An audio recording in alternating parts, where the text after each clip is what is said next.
This episode of Relativity is made possible through the support of Stephen and Catherine Farris, Bill Carriola, Barry Heap, Paul Van Breeman, and Michael W. McClure, and by listeners like you, who support us and get exclusive content through patreon.com/relativity. Relativity. Dr. Mason went in the habitat, and he observed the plant life doing things that plants don't usually do. Don't tell me the flowers called out to one another with quantum data. What? I'm quoting. The flowers call out to one another with quantum data. Remember Louis Anstey? I wonder if you remember Louis Anstey? Yes. How strange. I think we need to find him and ask him a few questions. Well, brace yourself for a shock. Marcus and Prithvi think so too. Relativity. Episode 45. In which Nadia shows signs of evolution. What? They called me just a minute or two before you did with a wild idea that we need to talk to Louis Anstey because he used to preach that flowers were talking to each other, which is pretty wild because, that would mean that plants possess a kind of intelligence and have formed a language of sorts, which is the ravings of a lunatic, obviously. Are you still there? I'm still here. You're taking him seriously.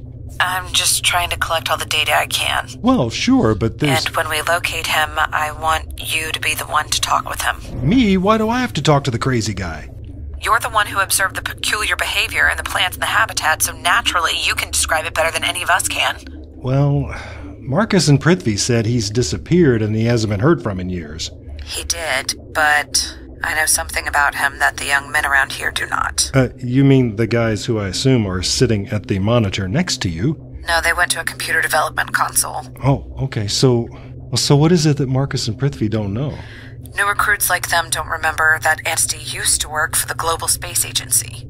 He was one of us. One of you. He was. And early in his career as a public figure, he'd use that to present himself as a voice of authority. So whatever he'd say would get repeated as the Global Space Agency says. And they don't remember that. This was 10, even 15 years ago. The period Marcus and Prithvi remember was just before he disappeared, and that was only 8 years ago. Well, 5 years ago. It was at least 8 years ago.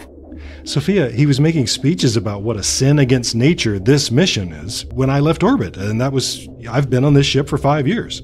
That was 8 years ago. You're kidding me right now, aren't you? I don't always get your jokes. I know that I've been on this ship for 5 years. Chris, I know. You must have been taught about time dilation. You were allowed to skip a lot of essential training. Well, yes, they had an urgent need, and I, volunteered. But you must have been carefully prepared for the fact that once the compensator field was activated, you'd reach your maximum velocity and we're in a different time-space dimension. No, you're right. You're right, of course. So, you did know that? Yes, of course, yes. Once we were traveling at this speed, and before the compensator field kicked in, the time on the ship would be different from the time on Earth. Yeah, no, of course, everybody knew that. But I can't believe we've gotten sidelined into talking about this, but how could you not know now that after you'd been in space for 5 years, your launch date would be 8 years in the past? No, I knew that at one time. I just forgot about it because I really and truly do not care. That detail makes absolutely no difference to me whatsoever. I'm still not sure if you're kidding. I'm not.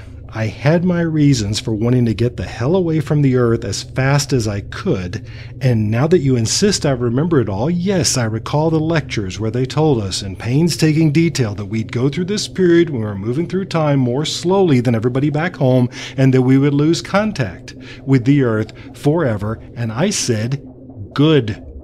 That's what I want. Let's go.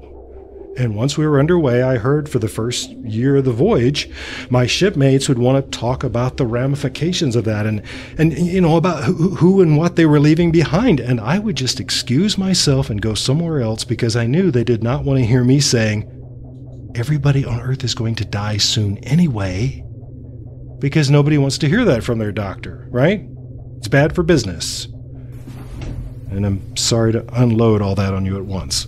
I don't know what to say. I guess I always suspected your circumstances were something like that, but I didn't know. Well, no, when I joined this mission, you weren't there. You weren't the flight director. I mean, wow, if it was 8 years ago, Earth time, you may have still been working on your doctorate. As a matter of fact, I was. Wow, so you were still in Nanyang? Yes, then recruited straight to Pasadena and then to Arecibo. Huh. Yeah, I guess for you, those were the years that I sort of skipped over. That would be about right, yes? Hey, Sophia, do you think it's possible that is why our voices say you must remain connected? Are they telling us that people, shouldn't be getting separated by time dilation? That we shouldn't be gallivanting around at near light speeds and in the process losing touch with people and, I don't think so, but it's an interesting theory. I mean, it doesn't explain what the voices are or where they came from. Well, no, it's just a random realization, and I guess I brought a third topic into this already complicated conversation, but do we have to go back to the first one? Oh, maybe I shouldn't have even brought that up. I mean, Louis Anstey he did seem to be unstable, but he also used to say a lot of things that made sense, so I thought maybe he'd be the one to somehow, I don't know. No, I guess you're right. We have so many mysteries to solve at the same time. I guess any source of insight would be welcome. That was my thinking, yes. And you think his being a former GSA employee is going to help? It may be the reason why I can find him when nobody else has been able to, because he would probably... Flight Director, this is Marcus at the development console. Flight, go ahead. Yeah, even though you just completely ruined a dramatic climax. Go ahead, Marcus. We've been working with a virtual copy of the Kenyechny Central Computer, and in our copy, we were immediately able to find the book Dr. Mason mentioned. You're certain? We have a file called The Duino Elegies by Bohemian Austrian poet Rainer Maria Rilke. That's it, all right. Now, since our copy of the library is made from the original, we know that everything that is in here was also on the ship when it left orbit. There are only two ways we can think of that would have caused the Kenyechny Central Computer to fail to find the file. And one is that the book was deleted. Which is next to impossible. Right.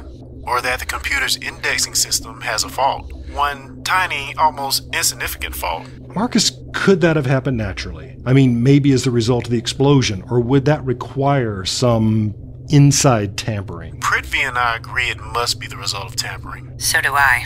Okay, but why? The odds that some electrical surge or physical damage to the mainframe deleted a single file or affected only one part of the ship's index? Those odds are basically zero. I hope you will forgive the interruption. Oh, Nadia? And I apologize if I startled you.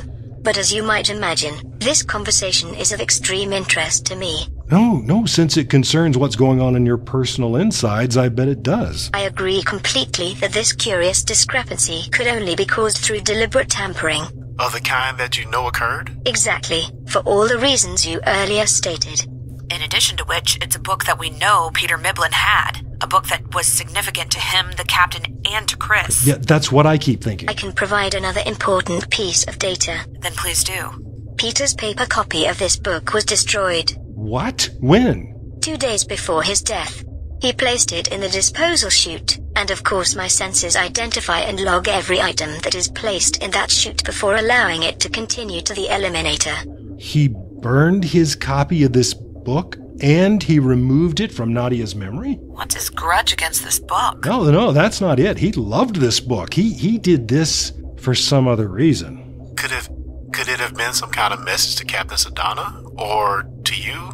Or both? That's a very good theory, Marcus. I like it. Unfortunately, we don't know what that message was. True. No, I have no idea. All we know about the virtual copy is that Peter messed with the central computer's indexing system. But why did he do that? I have no idea. And Prithvi is shaking his head too. We don't have a clue. Thank you for all of this, gentlemen. Well done. We'll keep looking for anything else that's out of the ordinary. Please do. We got it, boss. Dupree out. Well, that is just plain unfair. What is? They interrupted your fascinating story to tell us that something else doesn't make sense. They were supposed to be clarifying things, not adding more mud to I the... think they're narrowing the search down very nicely. This tampering with the computer index is significant in some way. I feel sure of it. Ooh, intuition? Really? I'm allowed to have gut feelings. Yeah, sure, but... well, okay, just go back to telling me why you can find Louis Anstey when nobody else can, and say it quick before somebody else interrupts. The audio implants, like the one you have, they became widely available inside the agency about the time that Anstey came to work for us. And everybody was getting them. People told me about that, yeah. They just said they jumped at it because it seemed so handy. If Louis Anstey got one, then maybe I can find his PFI and make a call directly to him, straight into his head. His PFI? Oh, personal frequency information. Yeah, well, that would be great, but I feel pretty sure that somebody who became a paranoid recluse will have had his implant removed a long time ago. Actually, I think so too, but as you know, they can be turned on and off at will. Maybe he keeps his off most of the time, but turns it on when he needs to contact somebody inside the agency. Okay, and you think you can find his, what do you call it, his PFI? We have a database. Well, yeah, but so does Nadia, and hers has holes in it. I'll let you know what I find out. Same here. Mission control out. Nadia? Doctor? I'm getting out of here. I don't understand. You're learning about humans, and you know me especially well. I am like many humans in that having a head full of annoying puzzles and frustrating interactions makes me want to move, to get up and do things. What things do you plan to do? I plan to walk and think, and since you follow me everywhere, we can talk while I'm walking. The description of my following you is picturesque but misleading. It would be more accurate to say that as far as this ship is concerned, I am everywhere, and therefore Okay, you're right, and that's not what I wanted to talk with you about. Then please continue. I would love to know what you, with your mighty computer brain, are making of all of this. Please specify. Any of it. All of it. I'm afraid that is not specific. Okay, no, I didn't specify very much, did I? Okay, let me put it this way. Choose one topic on which to offer opinions and insights. Okay, I've got 3. A, the prospect of talking with well-known nut Louis Anstey about the weird things that I saw and felt in the habitat. Okay, so that's topic A. Understood.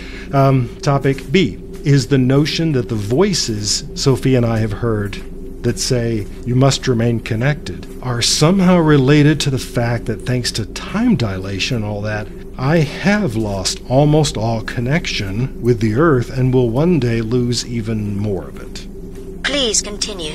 Yeah, and then there's option C, which is this thing about Peter having somehow made you forget that you have a file in your databanks that you actually do have, or whatever he did.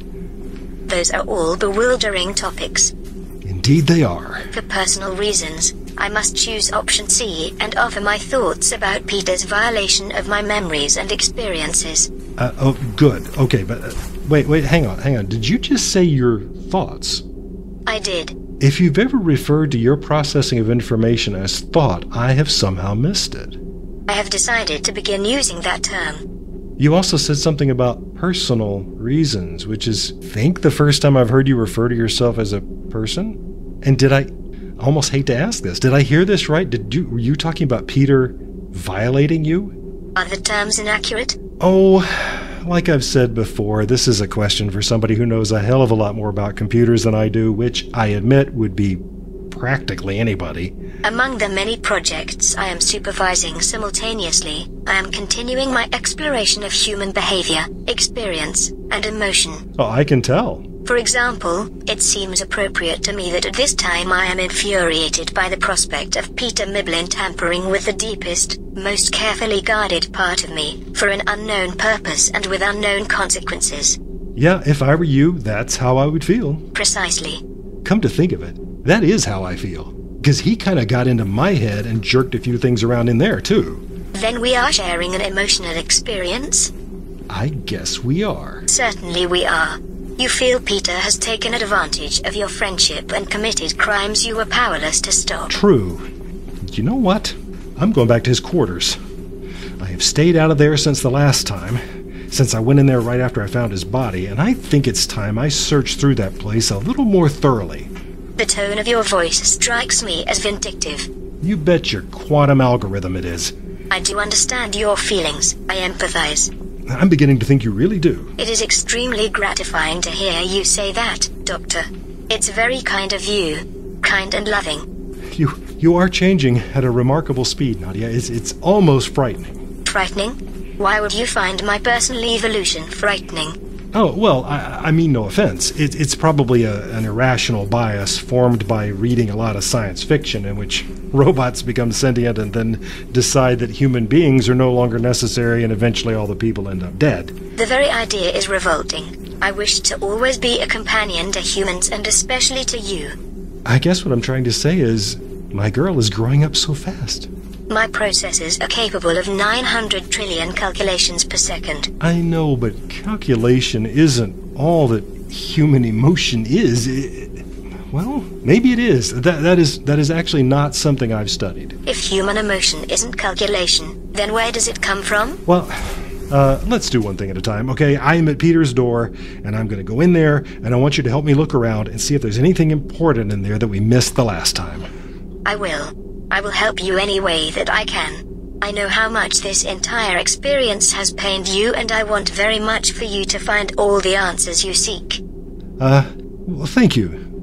Nadia, I appreciate that deeply. I think you know what I'm trying to say. Well, I have a strange suspicion. Is it wrong? Is it somehow unacceptable for me to tell you? I love you? Relativity, Episode 45, in which Nadia shows signs of evolution. Written, directed, and produced by Lee Shackelford. Featured in the cast were Alana Jordan, Clarence Brown, and Lee Shackelford. The role of central computer Nadia was played by herself. Please rate this program and leave a comment about it wherever you get your podcasts. It helps us attract new listeners to share this journey.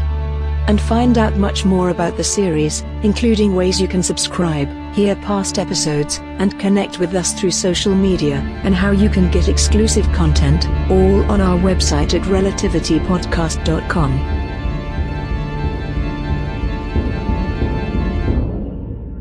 Relativity.